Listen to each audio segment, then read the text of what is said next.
ساتھیوں، اللہ رب العالمین نے ہمیں اور آپ کو اور تمام انس و جن کو اس کائنات کے اندر جو پیدا کیا ہے اس کا ایک مقصد ہے اور وہ مقصد عبادت الہی ہے۔ چنانچہ اللہ تعالیٰ نے ارشاد فرمایا وَمَا خَلَقْتُ الْجِنَّ وَالْإِنسَ إِلَّا لِيَعْبُدُونَ، ہم نے انسانوں کو اور جناتوں کو صرف اور صرف اپنی عبادت کے لیے پیدا کیا ہے۔ معلوم ہوا کہ ہماری اور آپ کی تخلیق کا مقصد اللہ رب العالمین کا یہ ہے کہ ہم اور آپ صرف اور صرف اللہ رب العالمین کی عبادت کریں۔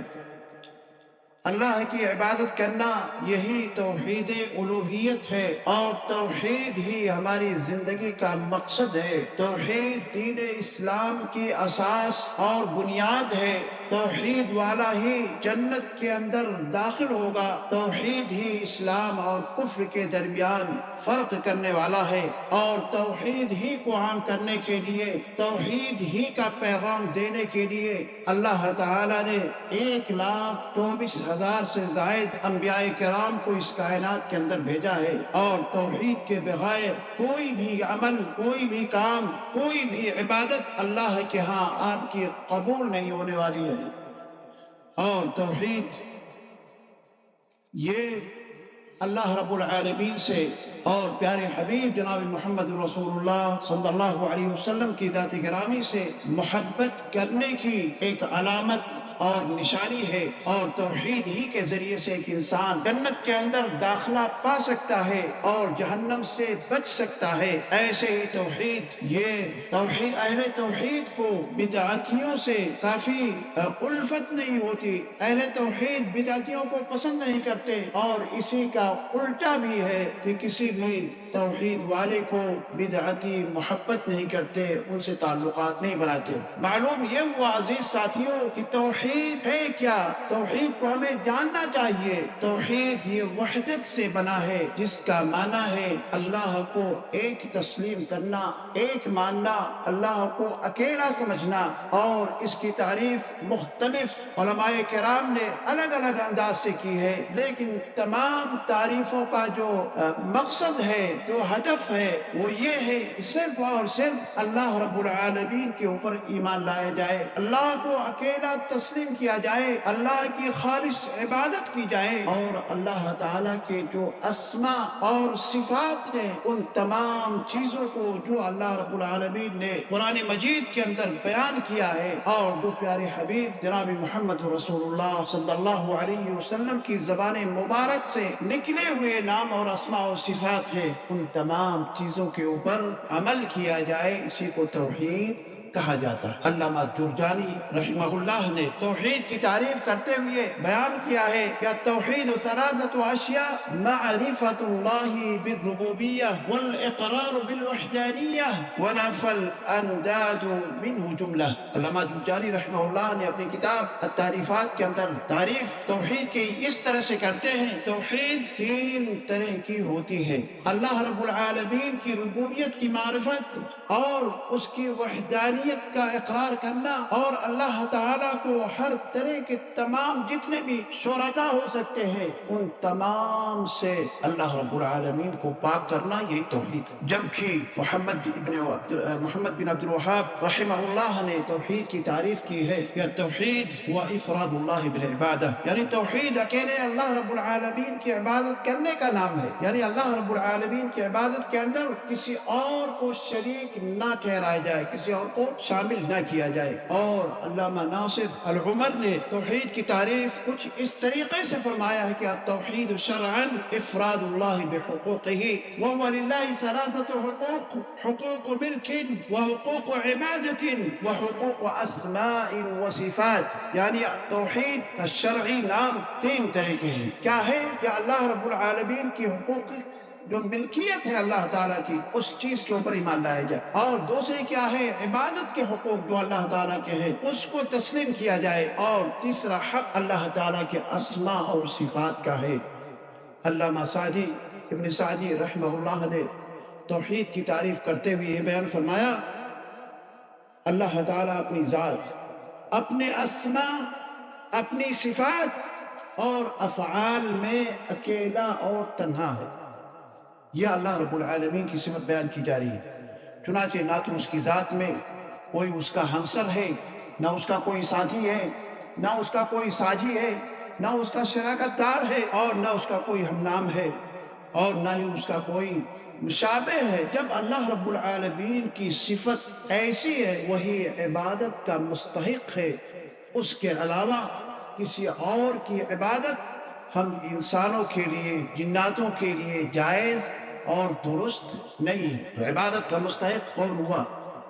یعنی اللہ کے علاوہ کوئی دوسرا عبادت کا مستحق نہیں ہے۔ اسی عمل کے لیے اللہ رب العالمین نے تمام انبیاء کرام کو اس کائنات کے اندر بھیجا۔ چنانچہ اللہ تعالیٰ نے قرآن کریم کے اندر ارشاد فرمایا وَلَقَدْ بَعَثْنَا فِي كُلِّ أُمَّةٍ رَسُولًا أَنِ اعْبُدُوا اللَّهَ وَاجْتَنِبُوا الطَّاغُوتَ۔ اللہ تعالیٰ نے ارشاد فرمایا کہ ہم نے ہر امت کے اندر، ہر جماعت کے اندر رسول کو بھیجا ہے، پیغمبر کو بھیجا ہے، جس کا مشن، جس کی دعوت کیا ہے؟ ان اعبدوا اللہ، اللہ کی عبادت کرو، اللہ تعالیٰ کی پرستش کرو، اللہ تعالیٰ کی بندگی کرو، واجتنبوا الطاغوت، اور طاغوت سے بچو۔ طاغوت کیا ہے؟ مت طاغوت یا اخوان یا معاشر المسلمین، الطاغوت هو كل ما عبد من دون اللہ وهو راض، یعنی ہر وہ چیز جس کی عبادت کی جائے اور وہ اپنی عبادت پر خوش ہو، چاہے وہ بت ہو، چاہے وہ درگاہ ہو، چاہے وہ قبر ہو، چاہے وہ کوئی شخص ہو، چاہے وہ سورج ہو، چاہے وہ چاند ہو،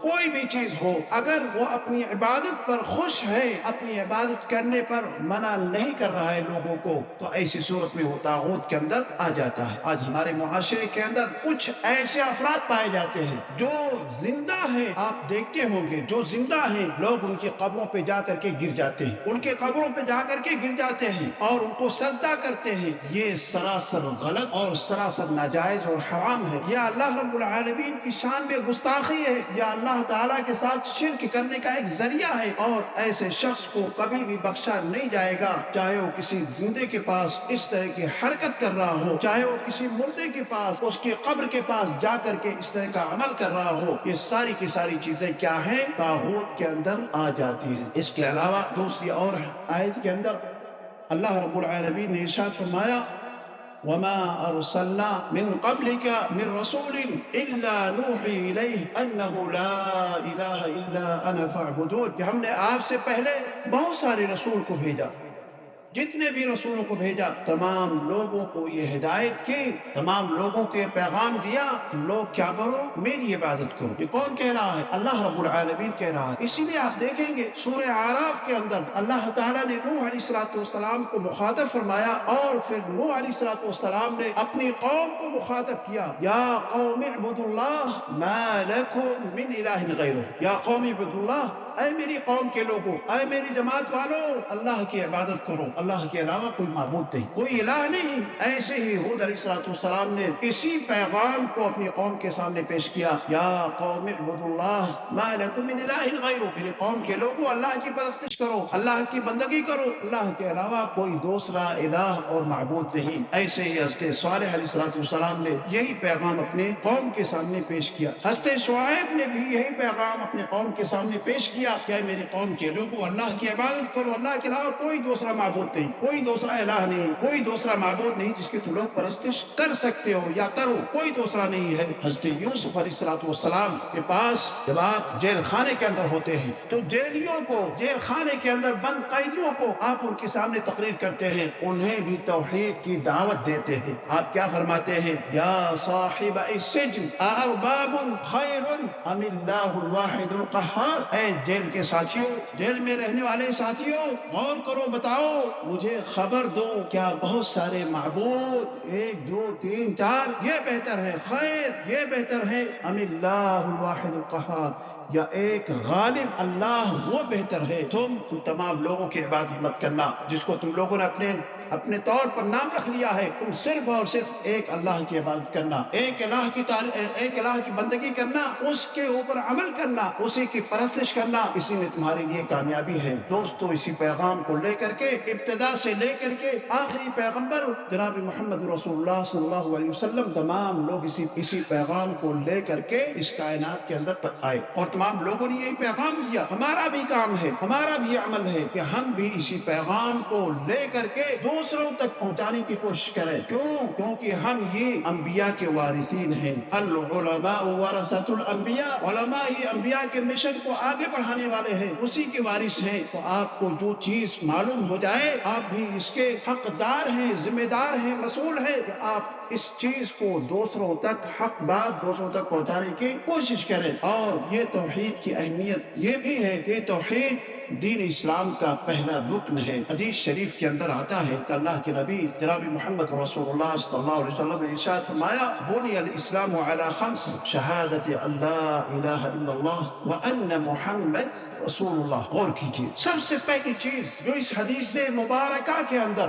اللہ کے نبی صلی اللہ علیہ وسلم نے ارشاد فرمایا اللہ رب العالمین کی وحدانیت، اللہ تعالیٰ کی وحدانیت پر ایمان لانا کہ اللہ اکیلا ہے، اس کا کوئی شریک نہیں، اور وہی اس کے علاوہ جتنے بھی معبودان باطلہ ہیں تمام کا انکار آپ کریں. یہ توحید دین اسلام کا ایک رکن ہے، پہلا رکن ہے. اسی طریقے سے توحید اللہ تعالیٰ کا اس کے بندوں پر پہلا حق ہے. یعنی سب سے پہلا حق اگر اللہ رب العالمین کا ہم بندوں پر اگر کوئی چیز ہے وہ صرف اور صرف توحید ہے. حدیث کے اندر آتا ہے جس کے راوی سیدنا معاذ رضی اللہ تعالی عنہ ہیں، وہ بیان کرتے ہیں کہ میں ایک بار آپ علیہ الصلوۃ والسلام کے ساتھ سواری پر موجود سفر کر رہا تھا. تو ردف النبی صلی اللہ علیہ وسلم مرہ، میں اللہ کے نبی صلی اللہ علیہ وسلم کے ساتھ ایک مرتبہ سواری پر پیچھے بیٹھا ہوا تھا کہ اچانک آپ نے ارشاد فرمایا یا معاذ هل تدری ما حق اللہ علی عبادہ؟ قال اللہ ورسولہ اعلم. اے معاذ کیا تمہیں پتا ہے کہ اللہ تعالیٰ کا حق بندوں پر کیا ہے، بندوں کو کیا کرنا چاہیے اللہ تعالیٰ کے تئیں؟ حضرت معاذ رضی اللہ تعالی عنہ نے بیان فرمایا اللہ ورسولہ اعلم، اللہ کے نبی صلی اللہ علیہ وسلم اللہ اور اس کے رسول سب سے زیادہ بہتر جانتے ہیں، مجھے اس کے بارے میں علم نہیں. تو آپ علیہ الصلوۃ والسلام نے ارشاد فرمایا حق اللہ علی عبادہ ان یعبدوہ ولا یشرکوا بہ شیئا. بندوں کا حق اللہ پر یہ ہے کہ وہ اللہ تعالیٰ کی عبادت کرے اور اللہ کی عبادت کے اندر کسی اور کو شریک نہ ٹھہرا، کسی اور کو ساجی نہ بنائے. عبادت کسی طرح کی بھی ہو، عبادت صرف نماز کا نام نہیں، عبادت صرف حج کا نام نہیں، عبادت صدقہ اور خیرات کرنے کا نام نہیں، بلکہ آپ کے ان تمام اعمال کا نام ہے جس کے ذریعے سے اللہ اور اس کا رسول خوش ہوتا ہو اور راضی ہوتا ہو. ان تمام چیزوں کا نام عبادت ہے. تو ان تمام عبادتوں کے اندر چاہے دعا کا معاملہ ہو، قربانی کا معاملہ ہو، نماز کا معاملہ ہو، کارنے کا معاملہ ہو، نظر و نیاز کا معاملہ ہو، ان تمام چیزوں کے اندر آپ اللہ رب العالمین کو تنہا تسلیم کریں، اللہ رب العالمین سے کریں، اللہ کے علاوہ کسی اور کو اس کے اندر شریک نہ ٹھہرائے. یہ کیا ہے؟ یہ اللہ کی عبادت ہوئی. پھر اللہ کے نبی صلی اللہ علیہ وسلم نے سوال کیا ما حق العباد علی اللہ؟ هل تدری ما حق العباد علی اللہ؟ کیا تمہیں معلوم ہے کہ اللہ بندوں کے لیے اللہ پر کیا حق ہے؟ یہ کیا حق ہے؟ کہا اللہ و رسول عالم، یعنی اللہ اور اس کے رسول ہی بہتر جانتے ہیں، یعنی اللہ اور اس کے رسول ہی بہتر جانتے ہیں. تو آپ علیہ الصلوۃ والسلام نے ارشاد فرمایا کہ بندوں کا جو حق ہے، بندوں کا جو حق اللہ کے اوپر ہے کہ اگر بندے نے ایسا عمل کیا ہے اللہ یعذبوہ، کہ اللہ تعالیٰ ایسے بندے کو عذاب نہ دے، عذاب نہ دے. تو یہ سب سے پہلی چیز ہے کہ اللہ کا جو حق ہے یہ توحید ہے دوستو.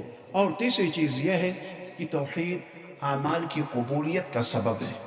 یعنی جتنے بھی آپ عمل کرتے ہیں ان تمام چیزوں کے قبولیت کا سبب توحید ہوتی ہے. جیسا کہ اللہ کے نبی صلی اللہ علیہ وسلم نے ارشاد فرمایا من مات وهو يعلم، من مات وهو يعلم انه لا الہ الا اللہ دخل الجنہ. یعنی جس شخص کی وفات ہوتی ہے، اس دنیا سے جاتا ہے، اللہ سے جا ملتا ہے، اسے یقین ہے، اسے پورا یقین ہے کہ اللہ کے علاوہ کوئی دوسرا معبود نہیں ہے، ایسا شخص کیا ہے جنت کے اندر داخل کیا جائے گا.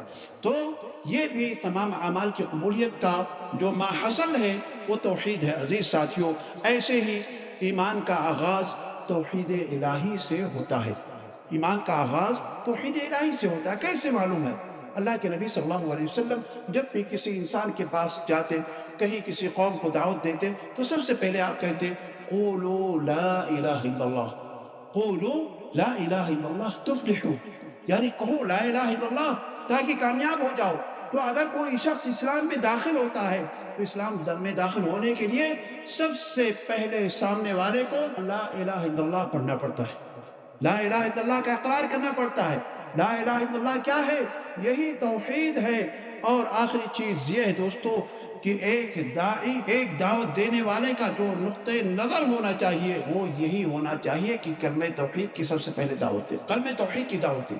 اگر آپ کے پاس کوئی شخص ہے جو اسلام کا منکر ہے، اسلام چاہنے والا نہیں ہے، غیر مسلم ہے، ہندو ہے یا کوئی اور ہے، تو اگر آپ اس کو دعوت دے رہے ہیں تو آپ اپنے مسلک کی طرف نہیں، اپنے خاندان اور قبیلے کی طرف نہیں دعوت دینا ہے، بلکہ دعوت دینا ہے کس کی طرف؟ لا الہ الا اللہ کی طرف۔ آپ دیکھیے حدیث کے اندر آتا ہے کہ اللہ کے نبی جناب محمد رسول اللہ صلی اللہ علیہ وسلم اپنے چچا ابو طالب کی وفات کے وقت آپ ان کے پاس جا کر کے بیٹھ جاتے ہیں، آپ ان کے پاس جا کر کے بیٹھ جاتے ہیں اور کہتے ہیں یا عمی قل لا الہ الا اللہ اشہد لک بہا عند اللہ۔ آپ ان کے پاس گئے اور کہا کہ اے میرے چچا آپ صرف یہ کلمہ کہہ دیں، میں اس کلمے کو حجت بنا کر کے اللہ رب العالمین کے ہاں آپ کے لیے سفارش کرا لوں گا۔ لیکن اللہ تعالیٰ جس کی قسمت میں جو چیز لکھا ہوتا ہے وہی ہو کر کے رہتا ہے۔ ان کے پاس سرداران قریش موجود ہوتے ہیں، کہتے ہیں ابو طالب سے هل تترك على ملت آبائکم واجدادکم، اے ابو طالب کیا تم اپنے باپ دادا کے دین کو چھوڑ دو گے، ترک کر دو گے؟